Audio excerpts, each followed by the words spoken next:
រៀបសួរពុកម៉ែបងប្អូនទឹកលិចអស់ហើយពោធិ៍សាត់បាត់ក្រុង2-3ជាន់នេះទឹកស្រកខ្លះហើយពីយប់បានទឹកអូស្អកផុក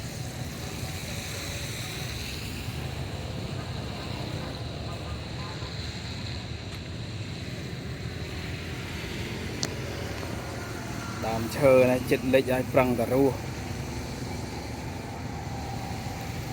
nóត្រៃខាងកើតទឹកពេញព្រៀបល្អហ្មង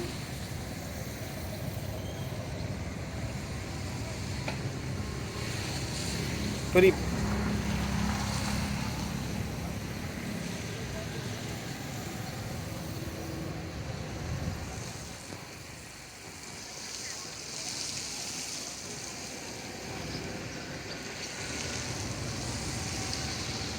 ថ្ងៃទី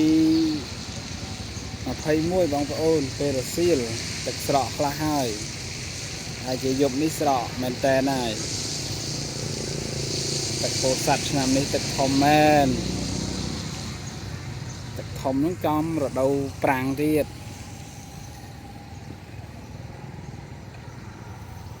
វីដេអូនេះដែរសូមគោរពផ្ញើជូនពុកម៉ែបងប្អូនទាំងអស់នៅក្រៅខេត្តក៏ដូចជាពុកម៉ែបងប្អូននៅឯក្រៅប្រទេសទស្សនានៅកោះសពៅមាសវីដេអូទឹកជន់នៅខេត្តពោធិ៍សាត់ណាបងប្អូនជាពិសេសបងប្អូនដែលមានស្រុកកំណើតនៅពោធិ៍សាត់សូមជួយ like ជួយ share វីដេអូនេះទឹកហ្នឹងបងប្អូនទឹកជន់ណាព្រៀបស្ទឹងហ្មង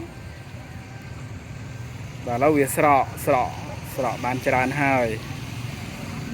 ភ្លៀងធ្លាក់មកពីវាលវែងកវាញមកបងប្អូនខ្លះថាទឹកបាក់ទំនប់ពីថៃថាមែនទេទឹកនេះមិនមកពីថៃទឹកនេះគឺមកពីវាលវែងមកពីស្រុកភ្នំកវាញវីដេអូដាក់នេះដែរមានតែប៉ុណ្ណឹងបងប្អូនពុកម៉ែទស្សនាកំសាន្តតែប៉ុណ្ណឹងឯងហើយអរគុណជម្រាបលាជួបគ្នានៅវីដេអូក្រោយ